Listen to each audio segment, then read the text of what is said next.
যোৱাকালি মেচখনত ৰাহুলে যিটো 6 মাৰি মেচখন জিকাই লয় 5 উইকেটত সেইটো কেৱল এটা জয়ে নাছিল আৰু এই মেচখন জিকাৰ লগে লগে ৱৰ্ল্ড ক্ৰিকেটত টিম ইণ্ডিয়াৰ নামত ডাঙৰ ৰেকৰ্ড আহি যায়। আৰু এটা কথা হ'ল টিম ইণ্ডিয়াৰ কেপ্টেইন ৰোহিত শৰ্মাৰ এটা ডাঙৰ বিপদ আগত আহি গৈছে।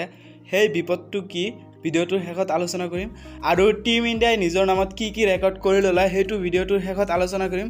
আগতে চাই লওঁ যে যোৱাকালি মেচখন ইণ্ডিয়া ভাৰ্চেছ অষ্ট্ৰেলিয়া যিখন মেচ হৈ গ'ল সেই মেচখনত কি হৈছে তো বলক ভিডিঅ'টো আৰম্ভ কৰোঁ।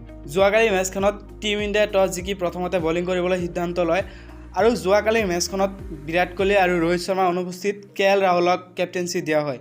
সেই সিদ্ধান্তটো বহুত ভাল বুলি প্ৰমাণিত হয়। শেষত প্ৰথমে বেটিং কৰিবলৈ আহি অষ্ট্ৰেলিয়াই 10টা উইকেট হেৰুৱায় আৰু 50 অভাৰ খেলি 276 ৰানৰ এটা স্ক'ৰ দিয়ে আৰু অষ্ট্ৰেলিয়াক পৰাজয় কৰিবলৈ টিম ইণ্ডিয়াৰ প্ৰয়োজন আছিল 278 ৰান। এইখিনিতে আৰু এটা কথা কৈ দিওঁ যে মানে টিম ইণ্ডিয়াৰ বলাৰসকলৰ ওপৰত এটা প্ৰশ্ন উঠে যে টিম ইণ্ডিয়াৰ ফাষ্ট বলাৰ সেইটো সিমান এটা শক্তিশালী নহয়, কিন্তু 2023ৰ যিখিনি মেচ হৈছে বেলেগ দেশৰ লগত ৱেষ্ট ইণ্ডিজৰ লগত কওক বা এছিয়া কাপত হওক পাকিস্তানৰ বিপৰীতে কওক ইণ্ডিয়াৰ যিটো মানে ফাষ্ট বলাৰ আছে সেই ফাষ্ট বলাৰৰ পাৰফৰ্মেঞ্চটো বহুত ভাল দেখা গৈছে।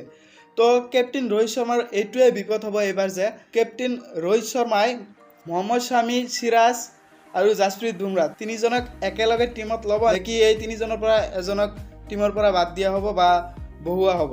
কিন্তু ডাঙৰ প্ৰশ্নটো হ'ল যে কাক বাদ দিব। ইয়াত সকলোৱে মানে ভাল পাৰফৰ্মেঞ্চ দেখাই আছে। ইয়াত যদি মহম্মদ সিৰাজৰ কথা চাওঁ মহম্মদ সিৰাজতো এছিয়া কাপত ধুনীয়া পাৰফৰ্মেঞ্চ দেখাইছে। জাসপ্ৰীত বুমৰাহ বহুত এটা ভাল পাৰফৰ্মেঞ্চ দেখাই আছে। ইয়াৰ লগতে এটা কথা আছিল যে কিজানি মহম্মদ শামিক ৱৰ্ল্ড কাপত চান্স দিয়া নহ'ব বা বহুৱা হ'ব, কিন্তু মহম্মদ শামিক যদি কেপ্টেইন ৰোহিত শৰ্মাই টিমৰ পৰা বাহিৰ কৰে ইয়াত এটা ডাঙৰ প্ৰশ্ন হ'ব, কিয়নো মহম্মদ শামিও বহুত ধুনীয়া পাৰফৰ্মেঞ্চ দেখাই আছে। যোৱাকালি অষ্ট্ৰেলিয়াৰ লগত মানে যিখন মেচ হ'ল সেই মেচখনত 5টা উইকেট লৈছে। মহম্মদ শামি 5টা উইকেট লোৱাৰ পিছত অষ্ট্ৰেলিয়াৰ এগেইনষ্টত 5টা উইকেট লোৱা একমাত্ৰ এজন খেলুৱৈ হ'ল মহম্মদ শামি। ঋতুৰাজ গাইকোৱাডেও এইটো প্ৰমাণ কৰি দিছে যে আপোনালোকে মোক টিমত নলয় সেইটো ডাঙৰ কথা নহয়, যদি মই চান্স পাওঁ মোৰ বেষ্টটো দিবলৈ ট্ৰাই কৰিম। আৰু ঋতুৰাজ গাইকোৱাডৰ যিটো মানে এফৰ্ট যিটো মানে ষ্টাইল কালি দেখা গৈছে প্ৰত্যেকটো শ্বটতে ঋতুৰাজ গাইকোৱাডৰ ক্লাছ দেখিবলৈ পোৱা গৈছে। আৰু ঋতুৰাজ গাইকোৱাডৰ লগতে শুভমান গিলৰো বহুত ধুনীয়া পাৰফৰ্মেঞ্চ দেখিবলৈ পোৱা গৈছে। শুভমান গিল 74 ৰান কৰে আৰু ঋতুৰাজ গাইকোৱাড 71 ৰান কৰে।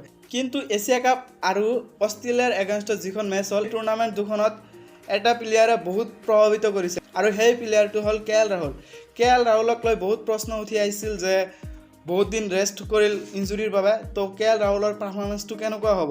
তো ৰাহুলে মানে এইটো কনফাৰ্ম কৰি দিছে যে ৰাহুলৰ চিলেকশ্যনটো ভুল হোৱা নাই। ৰাহুলে মানে টিমত থাকিব আৰু তেওঁৰ বেষ্টটো দিব।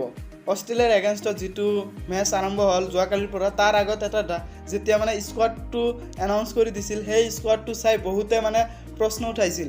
সেই প্ৰশ্নটো হৈছে যে সূৰ্য কুমাৰ যাদৱক কেনেকৈ ODIত চান্স দিলে। যদিও সূৰ্য কুমাৰ যাদৱ T20ত বহুত ভাল খেলে কিন্তু ODIত সিমান এটা ভাল পাৰফৰ্মেঞ্চ দেখিবলৈ পোৱা যোৱা নাছিল। কিন্তু সূৰ্য কুমাৰ যাদৱেও যোৱাকালি এইটো মানে প্ৰমাণ কৰি দিছে যে সূৰ্য কুমাৰ যাদৱ অকল T20তে নহয় ODIতো যে কিমান ভাল প্লেয়াৰ সেইটো যোৱাকালি মেচখনত প্ৰমাণ কৰি দিছে। বেটছমেনসকলৰ লগতে ইণ্ডিয়াৰ বলিং এটাকটো বহুত ভাল দেখা গৈছে যোৱাকালি। মহম্মদ শামি 5টা উইকেট লৈছে 51 ৰান দি, জাসপ্ৰীত বুমৰাহ 43 ৰান দি এটা উইকেট লৈছে আৰু আশ্বিন আৰু জাদেজা এটাকে উইকেট লৈছে। তো এইখিনিতে মানে কোৱা যায় যে অষ্ট্ৰেলিয়াৰ এগেইনষ্টত অষ্ট্ৰেলিয়াৰ এটা সৰু সুৰা টিম নহয়, অষ্ট্ৰেলিয়া এটা বহুত ডাঙৰ টিম হয়। অষ্ট্ৰেলিয়াৰ এগেইনষ্টত এটা ডাঙৰ জয় বুলিয়ে ক'ব পাৰি, কিন্তু কিয়নো 5টা উইকেটত টিম ইণ্ডিয়া জিকি যায় আৰু এই জয়টোৰ লগতে টিম ইণ্ডিয়াই বহুত ডাঙৰ ৰেকৰ্ড নিজৰ নামত কৰি লৈছে। কিয়নো টিম ইণ্ডিয়া এতিয়া ৱৰ্ল্ডৰ এনেকুৱা এটা টিম যে তিনিওটা ফৰ্মেটতে ODI কওক বা T20 কওক বা টেষ্ট চিৰিজ কওক এই তিনিওটা ফৰ্মেটত 1 নম্বৰত আছে টিম ইণ্ডিয়া।